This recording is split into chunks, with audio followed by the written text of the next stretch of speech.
Camera's talking. And just so we're good to go. Good to go? Okay. Well, thank you guys for having us today. The agenda is up there, but today we're just going to be going through mitigation technical assistance memo. We're going to say MTA a lot. That's just the overall memo that our lovely contractors, Great West, put together. So regarding the flood maps and hopefully showing some potential mitigation solutions that you guys can potentially ask for funding and do the project later. So before we go around the table and do introductions, I did want to just touch note, we did receive that hydrology letter from you. Our engineers are looking at that and putting a response together. I don't know when, but hopefully soon. So I just want to let you guys know that we're in the works on responding to you. But today we are just going to be focusing on mitigation. Okay. Introductions. My name is Hannah Schultz. I am an outreach coordinator for the floodplain mapping program, in line with Nadine as well, and also kind of the main project POC for Teton County and the city of Shadow. And then if you don't mind going around the room and just saying your name and who you are for the record. And then I'm also going to follow up with a sign-in sheet, so please sign in. That'd be great. So go ahead. So I'm Liz Olson. I'm with Great West Engineering. I was one of the engineers who helped put together the mitigation memo. Brian Carlson. I'm a city resident here in Shadow. Lauren Long, I'm also a city resident here in Shadow. Pete Howard, Shadow. Brian Colesworthy, County Planner, Floodplain Manager. Joe Dell, Commissioner. Sam Carlson, County Commissioner. Melody Martinson, Shadow Canada. Locke Malott, Shoto resident. Jeremiah Thays with Great West Engineering, Project Manager on the mitigation findings. And I'm Nadine Wadsworth with the DNRC. Hannah and I are the same. I'm up here for support and run other projects around the state. So Awesome. And then anyone online?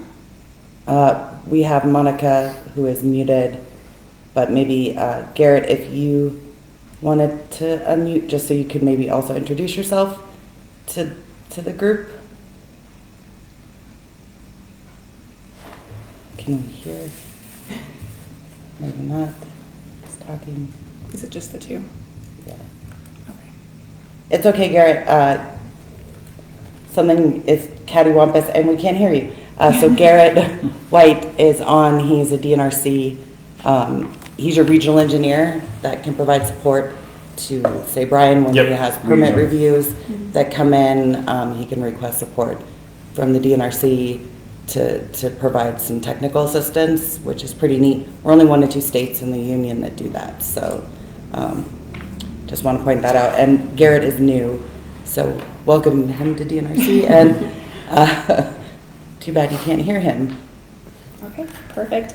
And then I am just going to pass this around. This is the official memo that has been put together, but this presentation is high level. Even from that, we're going to kind of take a 30,000 foot view to the 30,000 foot view.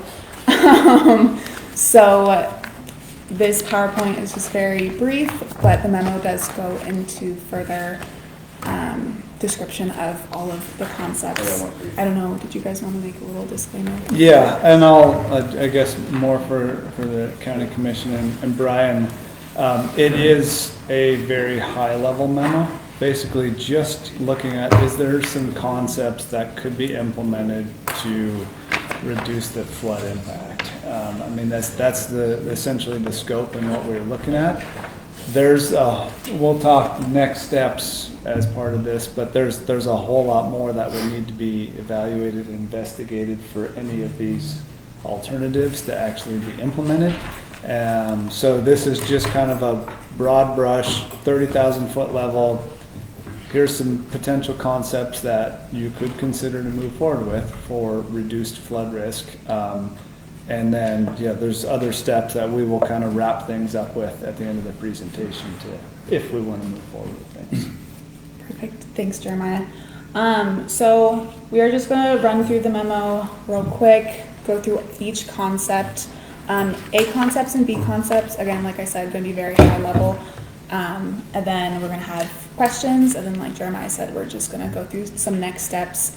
And then we will hopefully have a state DES representative online later in the call, so she can help answer any questions about FEMA funding too. Next slide. Okay, this is just a little highlight overview, but we did receive a request from Brian and the county as a whole to do this mitigation memo. I just want to put that out there. So without this, we couldn't have put the memo together for them. Next slide. Okay, so hopefully you guys can all see this. If not, you can also follow along in the memo. We're kind of going to go page by page. But with this, we did, or they did. When I say we, I mean Great West. So there are 8 unique mitigation concepts.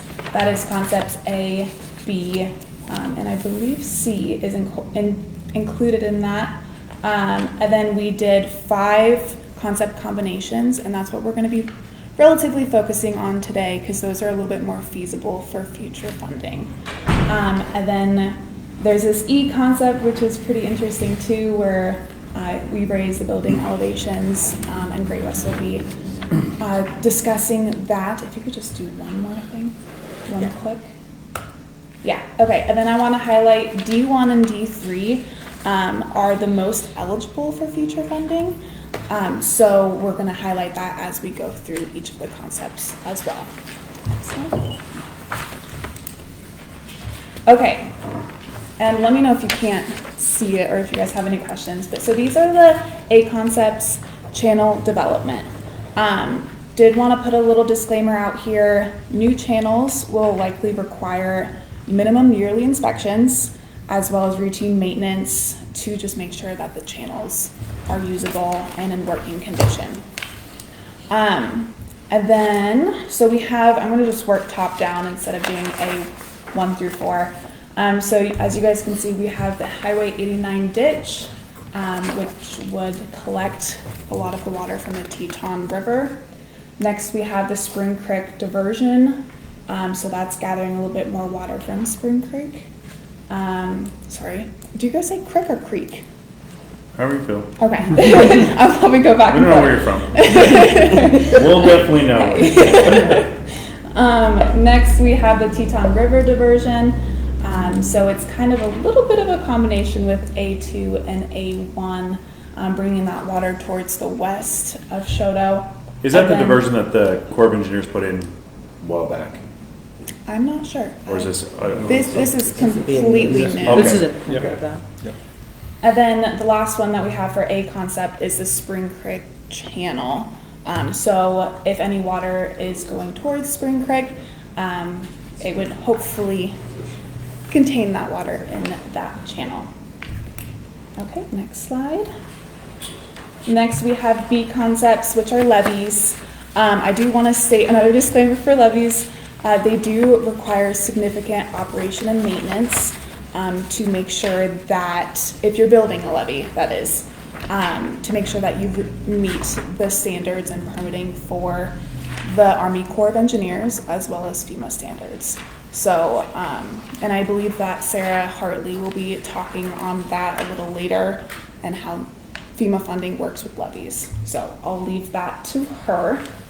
So the first concept we have for levees is along Highway 89, which would divert a lot of the flows towards Shoto and into the Teton River, and not into Spring Creek.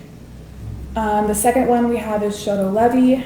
A lot of the water is just to protect the city of Shoto. And then you'll see some of the other concepts later in the D concepts and how that works together.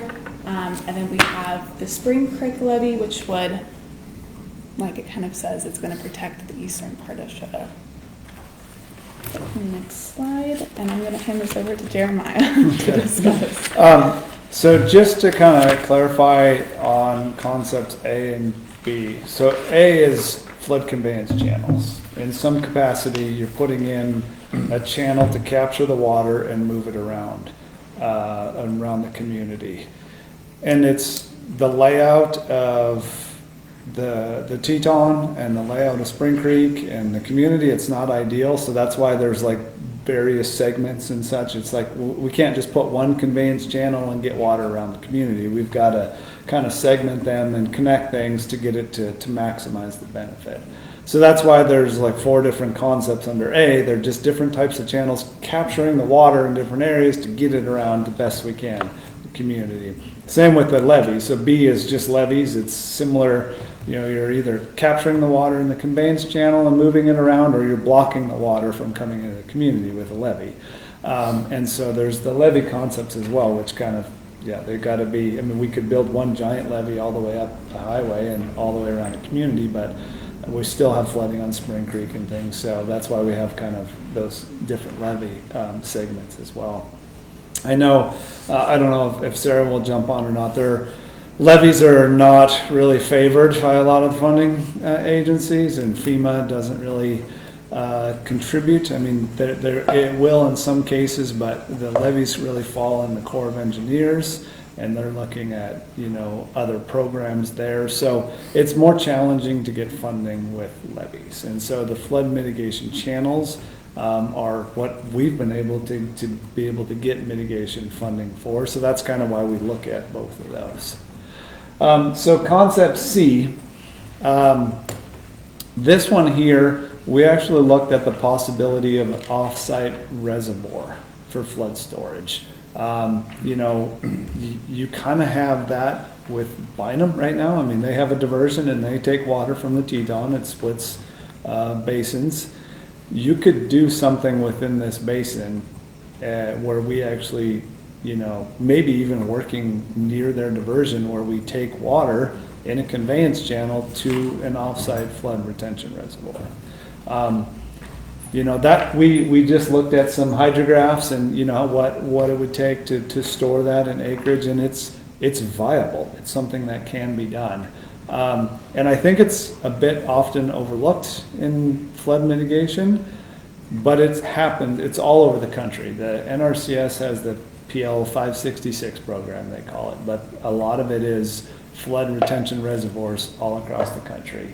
And it's a great opportunity, right? We're reducing flood risk, but we're also increasing, you know, flood storage. So we have reservoir that could be used for irrigation water or recreational use, or you know, things like that. So there's a lot that would have to go into that, but it is something that we could take the peak flow basically out of Teton and store it, and then even release that later on into Spring Creek at low flow releases, or, you know, irrigation, like I said, things like that. So, you know, we don't lay out sites or anything like that. All we did is look at is, can we capture that peak flow hydrograph and route it away and reduce flooding, and that is viable. So, you know, it's an option, like with all these, that would have to be further investigated, but we wanted to consider it because it is something that realistically would work in this area.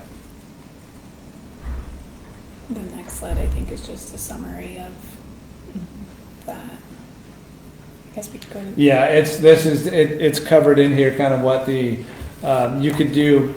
We basically looked at 2 systems there. You do on system or off system. On system is a reservoir within the drainage, blocking up Teton, and you build a reservoir. Not as easy to do on environmental impacts, for sure, and we talk about that and the advantages and disadvantages. The off system would be, you know, you still would have some sort of controlled diversion structure within the river because you got a split flow, and then you'd have a conveyance channel, but it's less overall environmentally impacted there because you would have some off-system site where you would, you know, essentially create that reservoir. Huge cost, you know, like a lot of these they're all fairly costly, but it is an option, and so we discuss a little bit about what pros and cons of each of those are in there. Okay, this other concept, this one, we threw it in here. It is something that's viable, essentially raising homes above the BFE. That, the little circles in there, I think there's 192 of them that we have shown. Based on the color and size, it's the depth of flow there. A lot of the homes are in, I would say, under the 2 feet of flooding, maybe 3 feet of flooding, but in that area. And so it could be realistic to elevate homes. Now, it seems crazy, right? But I mean, there's, for the cost of mitigation, I guess is what we want to look at, because you're talking potentially millions of dollars of whatever mitigation concept, right? Can you come in for that dollar amount, jack up homes, add foundations to them, you know, things like that. It is viable. It happens across the country as well. There's areas where you can do that. I mean, there's home movers, things like that. So we wanted to, you know, just to discuss that as a mitigation option as well. I mean, there's a lot that would have to go into that as well, but it is something that that may be, you know, may be viable, or the, you know, the community may want to continue investigating further. Okay. So now we're going to go into those combination concepts, which is in the D section, if you don't mind clicking again. I do want to highlight, and I'll say it again, but D1 and D3 are the alternatives that are more eligible for future funding while still supporting flood risk reduction as well. So we're going to go through every single concept and show you how the combinations work together, and then what the flood flows look like through the city of Choteau as well. So this is the first one, where we have that ditch along Highway 89, as well as the Spring Creek channel improvement and that Teton diversion channel. And then also Spring Creek channel improvement. I do want to note between concept A3 and A2, in the initial A concepts, those were not connected, but for this one, they just connected it, so it's a little bit more seamless. So as you can see, the floodwaters have reduced through Choteau. The pink, if you guys can all see that, the pink highlighted area is considered shallow flooding. Which could potentially be marked on the firm as Zone X. Yes, thank you, Nadine. And Zone X, you would likely still need permits to build or improve, but no flood insurance. So it's pretty good. Yes. Sorry. So we possibly, once that you guys have reviewed the letter, could find that the new highway shift 50 feet to the east. If you guys would drive it to see, so if you look at, if you go North 99, you'll drive on the new highway and you'll see a massive ditch basically, and then you'll see encroachments on each home. Where the land is and where that home is where the original highway was. So you'll see that we're elevated, some spots 8 feet, where we would have had water move over it anyways. That's why we requested additional LiDAR to be redone in that one section, because NDT may have already did 90% of the work for that diversion. So for the highway, sorry. No, go ahead. So for the highway elevation, I think, Now, I understand it's not a levy. yeah, so it would still not be able to reduce any type of flows. So when these are modeled for highways, they pretend like the highway isn't there, because highways are not meant to hold floodwaters back. And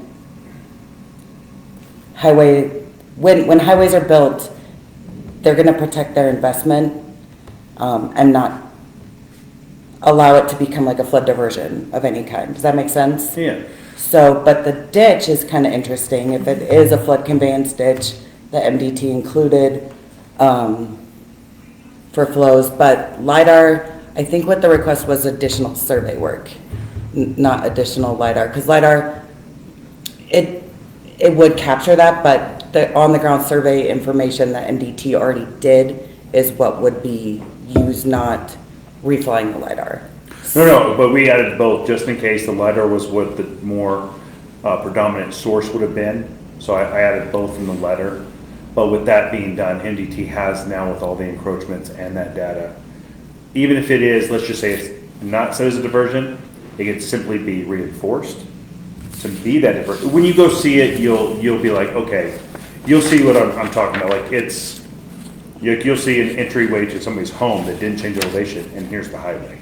And I don't think it would actually change the study itself, but it, for future like mitigation alternatives, adding on to what MDT has already done with some of the other alternatives that are laid out is a good possibility, but for the study work itself, it wouldn't change anything. Okay. And if I could piggyback on that, if you flip to page 8 of the memo, you'll be able to see the Highway 89 ditch when it's independent of all other mitigation concepts. So this D1 that we're looking at is a hybrid of multiple different diversion channels and channel work within itself to get that reduced floodplain.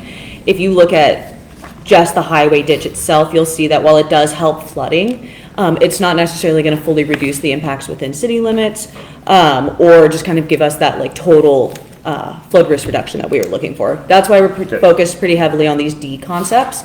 Okay. These are all going to be hybrids of the other concepts. If you kind of flip through the report, you can see what they'll look like when they work independent of one another. And I think Hannah has a table at the end that'll show kind of a hierarchy of what these concepts look like when they're independent versus when they're working in conjunction with one another, and what those flow values and depth reductions will look like within the more urban areas of Shodo. Perfect. Thank you both. Very helpful. If we're all good, moving on to concept D2. This is the Highway 89 levee, as well as the Teton diversion ditch. So if you guys, I'll just let you guys look at it and just see the differences. But the flows into Spring Creek are non-existent according to the model due to the levee. Well, I guess due to both. And then just highlighting again that pink area would be considered shallow flooding in Zone X.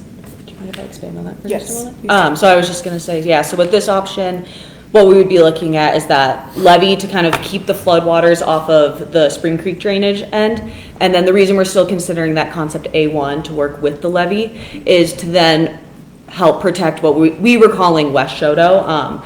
Because essentially, you know, if we're keeping all those floodwaters on the Teton River drainage side, we were seeing an increased flooding then in Western Shodo, so along residence, commercial buildings, all of that. So we wanted to include that concept A1 just to really ensure that the western end of town wasn't going to see adverse flooding effects from the levee upstream of that. So we just really wanted to make sure that we weren't going to create more adverse flooding for community members and residents on that western end of town.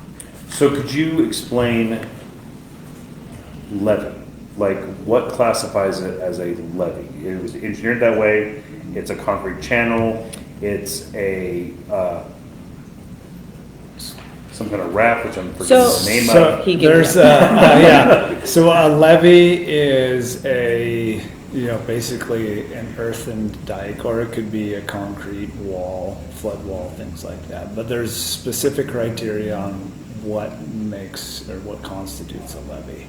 And so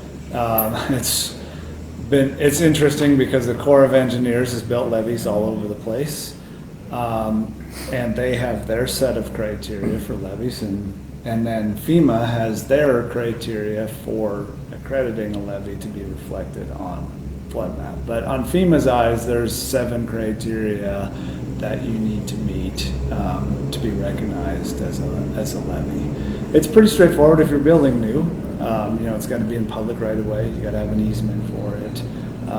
There's a certain material type and slope, 3-to-1 slopes, 10-foot top width, certain geotechnical makeup of it. Or it could be a concrete flood wall with a certain depth foundation for undermining, things like that. You have to have closure structures in place, you know, for those driveway access, things like that. If they're going over them, or if there's a penetration, you have to have a closure plan for it. So yeah, there's specifics that, it's a lot harder when you have, you know, a dike around a community and trying to get it to levee versus actually building a new levee. Okay. And anytime a new map update happens, if you have a levy, regardless of who builds it, so let's just say you partner with the Corps and the Corps helps construct the levee. At the time of construction, when it's done, they will hand the levee operations and maintenance to the community. And when and if you ever do another flood study update, it is the community's responsibility to prove that it has been maintained and operated correctly, with a certification from a professional engineer with a package that is then submitted to FEMA for review and approval. Gotcha. Like a loan. And one thing I'll point out with this concept D2 here, we have a combination of levee and flood conveyance channel. Mhm. And the problem is that, not the problem, but you see full protection and you don't have water splitting from the Teton across the highway with the levee, because we can actually build a levee sufficient enough that we can keep water contained on that side. When you go through the canyon up there and it gets more channelized, the flood conveyance channel, we can't physically build one big enough to convey and capture all that. 14,500 to reduce. Yeah, in Yep, a I saw relatively that. small Like, that's a area lot of water to like try to displace. to try and grab. So I Yeah. mean, you know, we came up with some rules of thumb on size where, you know, it's large, but it's realistic that it's gonna be able to grab that flow. And that conveyance channel up along there is just, we just can't build it large enough. So it contains a lot of the flow, but it's still gonna overtop the highway and get into Spring Creek. Where here, we can build the levee, and then as we come out of the canyon, it starts to spread out, and then we can build that flood conveyance channel along West Teton to capture that flow and really almost, you know, significantly reduce and almost eliminate that flood potential there with that. I know you guys put this together, so the lighter blue is less than half a foot. So I assume the dark blue would be the floodway, which would be 2 feet plus. So this is just a depth grid, is what we kind of Yeah. call it. So it doesn't have, I should have put a legend on here, but I didn't. But it doesn't necessarily have there's no symbology indicating floodway versus So yes, yeah. but yeah, because Yes. I have the same kind of map, and I'm looking like, okay, well, as I run over it, that's 2 feet plus, so that becomes a floodway, and then flood. So I believe on here, my max depth, so the darkest blue would be inching towards 10 feet deep. And then this paler blue, and the lightest areas is going to be about under half a foot. And then, yeah, that's why in this pink hatched area, which is a little bit larger than even where we're gonna see flooding, but in that southwest quadrant, that's all gonna be flooding that's under, I believe, a foot of water.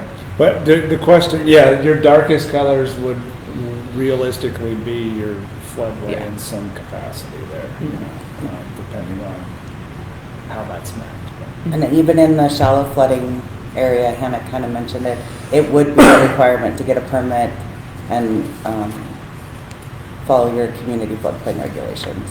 Yep. And Sarah is able to join us. Perfect.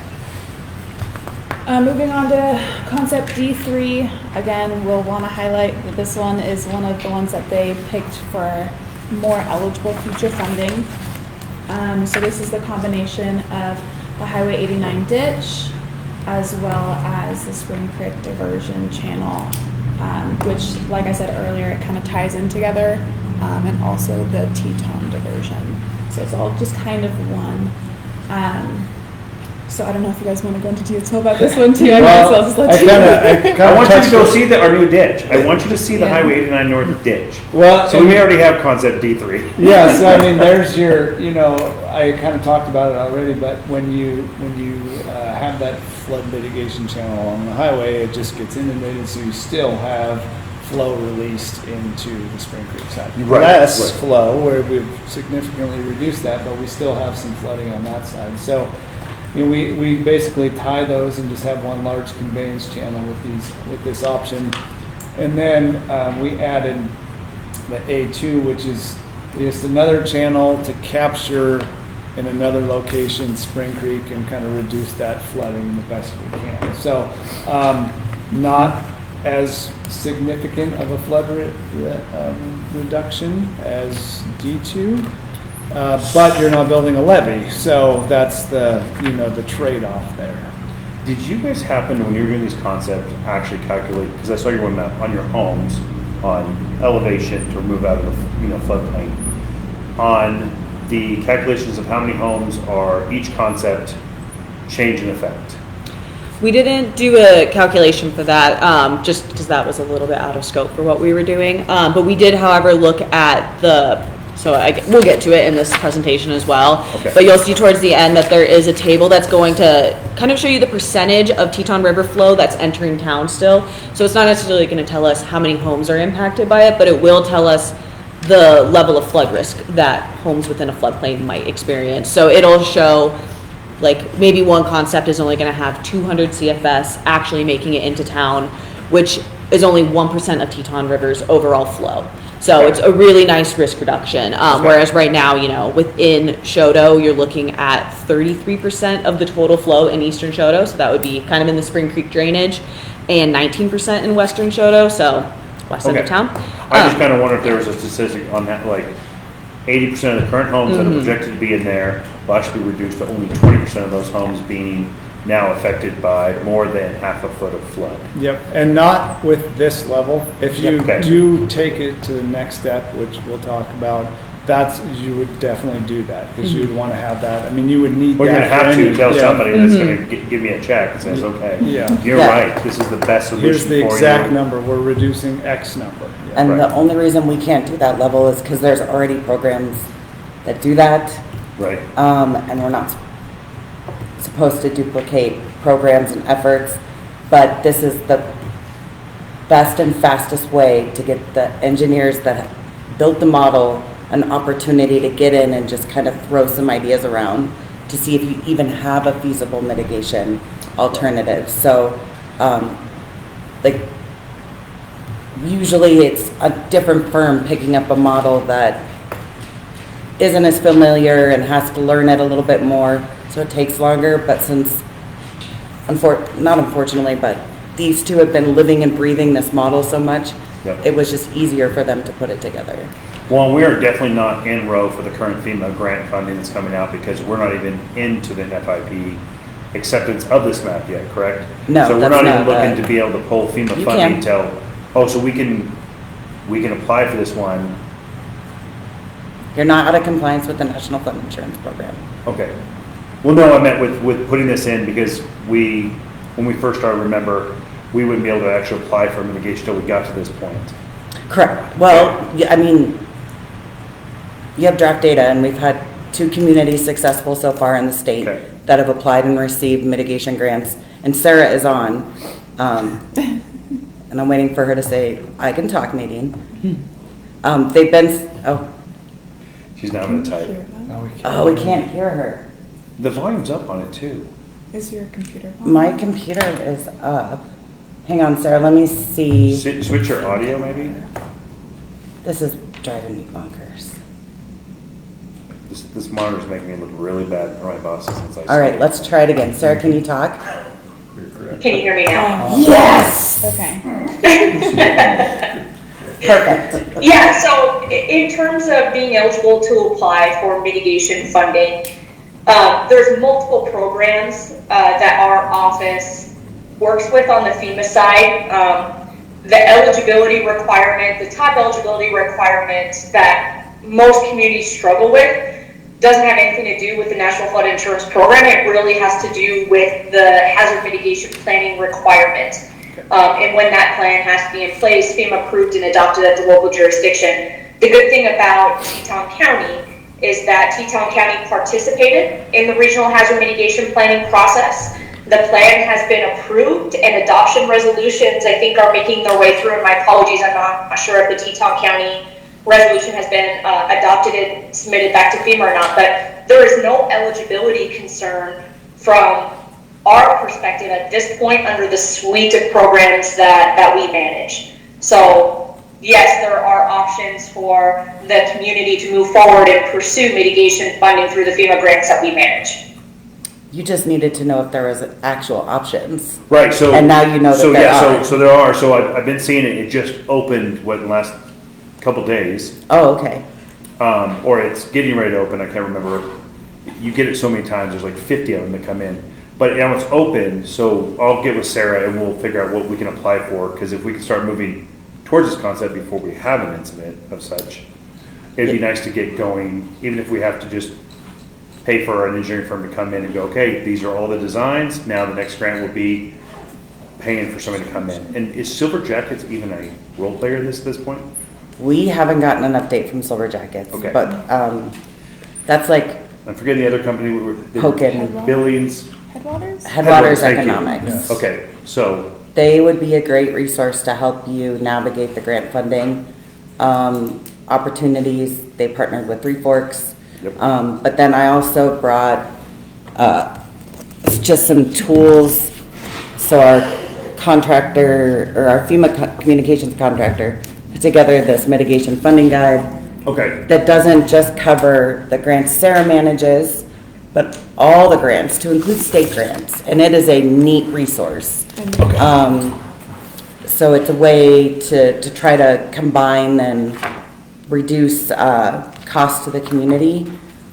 It's a couple of years outdated, and I think they actually put like the name of the person running the program, which I thought was kind of weird because it's a government program, so that person might not be there anymore, but they've been the promoted. organization is there with the number and where you can reach out to find out more about the funding opportunities. Okay.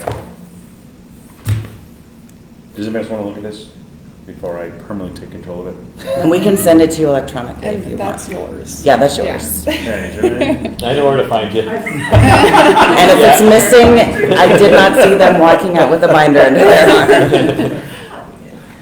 Okay. Did we talk about this? Yeah, we Okay. Just making sure we covered all bases.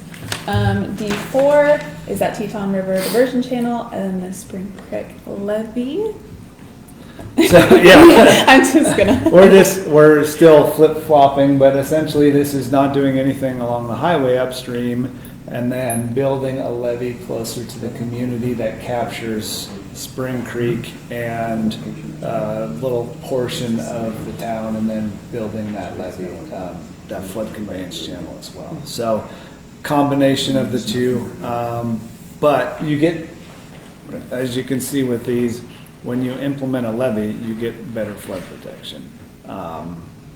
But you also, I mean, you have a significantly smaller levee than along the highway, so there's that benefit as well. But then we have a highway crossing of the levee, which you have to, potentially deal with. So there's concerns there as well. But it's just moving of that levee location to show really similar benefit overall to concept D2. And other communities do that, where they have levee or highways running through their levees, and they just coordinate with MDT.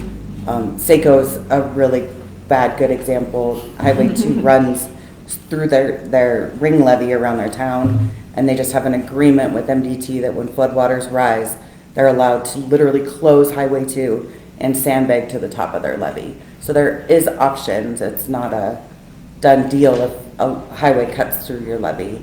It's the other side, like if you already have a levee and then the highway goes through, you'd be at least coordinating this up front. Okay, and then lastly, we have really long Highway 89 levee, and then the Shoto levee. One thing that I want to mention is that pink hatching area is a little bit bigger compared to the other concepts. I don't like that idea. But again, that would just be shallow flooding in Zone X. So we're still looking at D1 and 3 are probably the most feasible for funding. Okay. Yeah, and I believe the reasoning for it is less levy options. I don't remember if D3 had They have a lot of use. Yeah. So that's why it was more feasible. Okay. Anything to add for this one?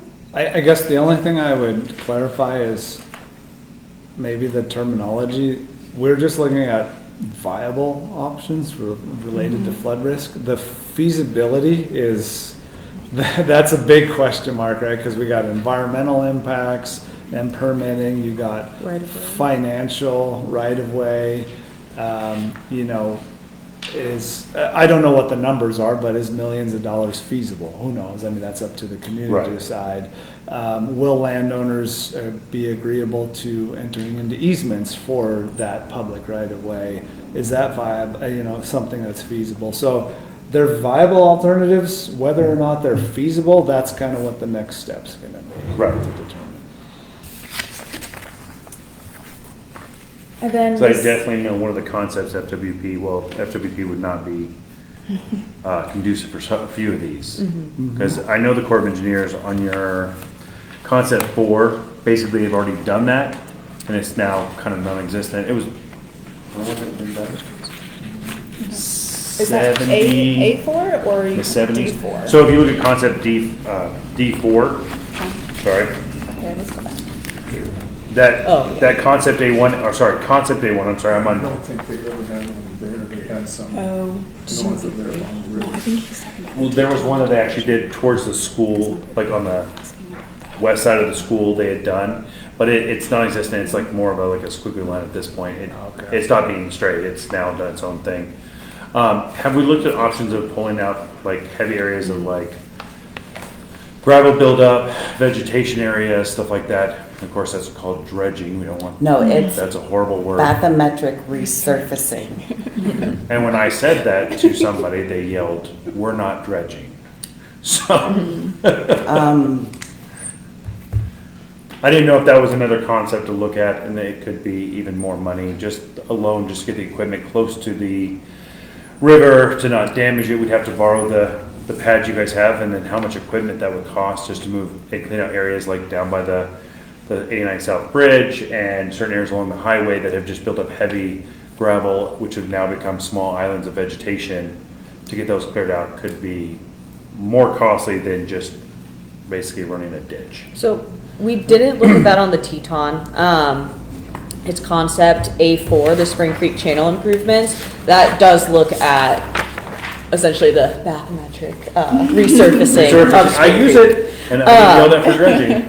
Yeah, so that would be a component of A4, which if you wanted to look at concept D1, sorry, the naming convention on these is a little confusing. There's just a lot of options out there that it's easier to give them a shortened name. But D1 would factor in that Spring Creek Channel improvement. So yeah, it's discussed a little bit in the Spring Creek Channel improvement section that there would be some permitting associated with that, and that would have to be looked at in a later phase just to see what the feasibility of it would be. A lot of these, yeah, kind of like Jeremiah said, we just wanted to see what could we do, what are options. We were concerned with the canyon upstream of Shoto, that just due to that constriction in the channel, that it was going to be really hard to do a flood mitigation in general. So we were just glad that we could find some options, but we have to look in a later phase to see if it's even feasible to do. The dredging on the Teton side, we didn't even look at it because you've got so much flow. I mean, you're essentially gonna have to recreate a bigger, wider channel, and the environmental impacts and that stuff, I mean, so we essentially building a channel next to it, maybe, that's kind of doing the same thing, is more viable than actually working in the channel for Correct. that hydraulic capacity. Well, I know that like further south, like Helena and stuff like that, there is discussion at the water commissioner side, trying to increase the flow further down, because the population's increased, of the Teton River to provide more water south. But that doesn't mean that FWP and everybody else is gonna step aside and go, yeah, make it a straight line. And the probably thousands of water right owners have priority first, so that's a huge factor as well. That's why we build that flood retention reservoir, and then they can have some water later on. Now, I believe the Conservation District is currently working on repairing the dam in Eureka, but it will not be a flood dam. Yeah. So that doesn't that doesn't count. Yeah, just offsite I have a irrigation. quick question on a floodwater retention reservoir. Would that in any way impact Biden's ability to get floodwater to fill its reservoir with that secondary reservoir? Will they kick in after Biden filled? Yeah, It would have to be subject to existing water rights. Yeah, you would have to deal with that, so it would likely be located maybe downstream after From the they do. Biden Yeah, irrigation yeah. district. Which that makes it more probably viable on the off-system versus in-system, because if you were in-system, you're probably looking at somewhere further up in a canyon where you actually build a reservoir, which then you are retaining some of their water rights. So yeah, there's a lot on the water rights that would have to be, evaluated there. Well, and we could always look at the Bynum Reservoir taking the overflow and then having that diverted off to another location, because that gives us a little bit more land to work with than just what's along the canyon. I know there was a discussion about another kind of reservoir, but I can't remember the location. Do you remember? I mean, they've got some infrastructure there, so I mean, maybe that's the direction you go with it and enhance what they have, and then there's a secondary, flood storage reservoir where they're getting some benefit, because I'm sure they could take a little water as well. Now, they have only so much capacity in that reservoir, but there's, that concept can happen. I mean, it's kind of happening It's right now. displacing and, where basically even if it was diverted and pushed back into Teton at a later date, it would be controlled and then the damage would be reduced. Mhm. Okay. Okay. I'm just super excited I get to apply for a grant. I don't have to wait 3 more years. This is the table that Liz was talking about, that shows the flood risk reduction. You can see it highlighted in green, favorite part, for both the west and east Shoto, as well as the flows, as you can see those come in. So that's the memo if you want to take more to go ahead, Liz. Yeah, I can kind of talk about this. So if we look at concepts D1 and D3, as those were the ones we highlighted as potentially viable, potentially feasible, we'd have to keep looking into that. But as just options that are going to significantly reduce the flooding, we only highlighted cells in green that reduce the total amount of Teton River flow that entered the city if it was 10% or less. And that was just to kind of highlight, like, we needed some sort of hierarchy to determine whether or not something was going to be a net benefit for the community. So if we kind of look, you can see at D1, I guess actually to back it up even further. So if we look at existing conditions, that top line, you'll see that with just the way our current model is showing it, the flood risk for Shoto would be about 46. I'm going to mess up. I sometimes say 100, sometimes say 1,000. So sorry if I mix up my numbers, but 46,100. See, I'm going to do it. In West Shoto, and then 7,900 in East Shoto. So that's a pretty high percentage of just Teton River overall flow that's managing to make it into an urban area with community members. If we drop down and we look at D1, we're going to reduce that to 1% and 9% in the community. So we're definitely reducing a significant amount of floodwaters that are going to hit local residents. And if we look at D3, it's going to be similar values. You're going to see 1% and 9%. If you look kind of at some of the concepts that maybe we didn't push as much, like D2 and D4, those have the levies included in them, and they do reduce flows a bit more, but the funding is going to be a bit harder to find, which is why we didn't necessarily highlight those to the same level that we did with D1 and D3. I don't know if there's anything you want to add to that, Jay, or any of you guys at the DNRC, but this table should just, be able to give you a little bit of a high-level view of what your net benefit would look like in the community if you implement these. And I do highly encourage to kind of just flip through. There's a lot of pretty pictures to look at and hear. And you can see what some of those, because we did really focus, on our D concepts, which are hybrids of one another. I do really encourage you looking at some of the independent ones as well, just to kind of get an understanding of how we fit those puzzle pieces together. This was a pretty iterative process. We tested out a bunch of small ideas, and then we wanted to see what it would look like if we took that and combined it into making it one full picture that would have a greater benefit for everyone, as opposed to only one end of town or one drainage over another. I really do recommend it. We'll always have a floodplain picture for each one, and we do at the very top of the memo you'll be able to see what our 2D analysis results look like currently with no mitigation efforts. And we do highlight about how much flow value is making it up and over the highway at the upstream end, so just above Shoto. So it'll kind of give you an idea of a before and after picture. And this isn't necessarily the regulatory model, or the draft regulatory model, I should say. This is based on our 2D model that we use to determine our mitigation options. So you might see differences in the mapped versus this, but it'll at least give you a loose idea on the picture that we're looking at the end of the day. Kind of derailed us, but. No, you're good. And if there's not any other questions, we're gonna move to next steps, but you guys have the floor. Do you have any other? I'll feel free since I've been asking all the questions. For now, none? Okay, that's okay. And then if you want to talk more about Yeah, past so projects. I kind of touched on it already, but I mean, we looked at some viable mitigation alternatives to reduce flood risk.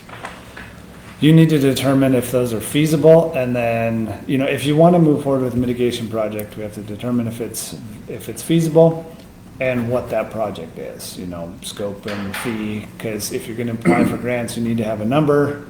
You know, we just have some concepts that need to be further investigated. So really the process and what should happen moving forward is if the county and the community want to do something, you know, consider these viable and want to do something, you would do a feasibility study on the mitigation concepts. And then we would narrow it down, say, okay, we're going to focus on D2 and 4 or whatever, you know, you narrow it down so we have kind of a focused window. And then you do a feasibility study, which will investigate environmental. You know, we don't necessarily reach out to landowners, but typically there's some discussion, you know, and with landowners on right-of-way. We come up with ultimately like a scope and fee for the project, so you have a dollar amount that you know what it's going to cost. Because I mean, I could throw out 500,000 or 5 million. It's a huge difference, and we have no idea where it falls. Right, it's somewhere in between there. So you need to get that number, and then there is funding opportunities. I mean, there is FEMA grants out there that would assist. There's state grants out there that assist as well. So there is some opportunities there. There's going to be, with FEMA and federal grants, there's going to be a match. There's 25% match. The state has some opportunities to help out with that, but likely there's some commitment from the community that there's going to be some financial commitment, right? And you know, we did a project in Three Forks, and they developed a special improvement district, SID, related to their flood mitigation project, and why they did was because of the cost of flood insurance versus doing the project, and the cost, you know, that 25% match on the grant was significantly less. So it was a better investment for the community to pay into the SID and build this project versus just paying flood insurance and losing that revenue from the economy. So, you know, there's things like that you can even do on the community level as well. So, you know, we kind of mentioned Headwaters. I mean, they've been a partner, and I know I've talked to them about Shoto, and you know, they may want to partner and help out, and they're a great resource to help through the process as well. And then we've had some discussion, maybe Ducks Unlimited, maybe. I mean, especially if you're looking at reservoir storage of some capacity, you know, they're moving into mitigation more and wanting to help with flood mitigation, and more of, I would say, if there's enhancement opportunities where you do reduce flood risk, I would say that's where they're coming into the table. So there's options out there, I think. You got to get creative. There's going to be quite a bit of work to get to that point, but I think there's some concepts there. And Nadine and I, we had a discussion with Ducks Unlimited a few weeks ago, and they're really wanting to get more involved in Montana watersheds. So what we understood is that they're going to be pretty similar to Headwaters economics, but if you're interested in talking with them, we can forward you their contact information. I did reach out to them before and I Oh. didn't get any callbacks, I, so. Okay. I would actually say Ducks is a little different than Headwaters. Headwaters will help you that doesn't have the capacity to manage a grant, manage it for you, help you hire a firm to finalize this. Whereas it sounds like Ducks has money to blow for whatever you may need. And they have a lot of it and they want to spend it. There has to be a natural component, wetlands, which an off-site reservoir could do that. Duck habitat, I don't know, but it sounds like that's what they're really focused on. Mm-hmm. And then Sarah, you're on, did you want to talk about your stuff? Yeah, I'll jump in really quick. So first of all, I will mention, I know that you all said that you have contacts with Ducks Unlimited. I would encourage DNRC to share the contact info that you have with Teton County, because Ducks Unlimited has hired a program manager to specifically work with communities in Montana. Okay. So even though people may have been in contact with Ducks Unlimited in the past, they have now definitively identified a single person to work with Montana communities. So I think that we just need to make sure we're talking to the same folks across the board. You know, and then lastly, I'll say our team at DES, we work with and manage the FEMA mitigation programs, the funding programs that open up. Some of those funding programs are what we call post-disaster funding. So it's mitigation funding that is triggered and released every time there's either a presidential disaster declaration or a fire management assistance grant. So those can open up at any point in time after one of those disaster declarations. The other funding opportunities that we work with are the annual nationally competitive grant programs, and that is the Building Resilient Infrastructure and Communities Grant, often referred to as BRIC. And then it's also been mentioned a couple times, the Flood Mitigation Assistance Program, the FMA. The FMA program does have those NFIP requirements of participating communities, some of that stuff, because that program technically is funded by the National Flood Insurance Program. So, you know, on any given year, we do have funding opportunities that open up. I will say that both BRIC and FMA for this year, fiscal year 2024, has not been released yet. With the hurricanes that we saw in the southeast, both Hurricane Helene and Hurricane Milton, FEMA has suspended the release of those, and we do not have a potential release date yet. All we've been told is that nothing will be released before the beginning of the calendar year 2025. So more to come there. And the other thing I'll throw out, because there's a bunch of different elements that we can cover under our funding programs, but when we're looking at mitigating the impacts from future floods, providing flood resiliency, many of the activities discussed today can be eligible under our programs. I would encourage you all to reach out to us. And the other thing I will say is oftentimes applying for a FEMA grant can be a pretty significant lift to fill out the application, to find the scope of work. If we get to construction, you have to do a benefit cost analysis, and that can be difficult for communities to put together, find the staff time to work on that, sometimes the technical expertise when we get into a benefit cost analysis. The state has recently, under a master services agreement, procured a number of consulting firms, so that if you do want to pursue and look into any one of these options, or even look into additional solutions, if you fill out a notice of intent, and we have those on our website, and I can also follow up with the team and send something out.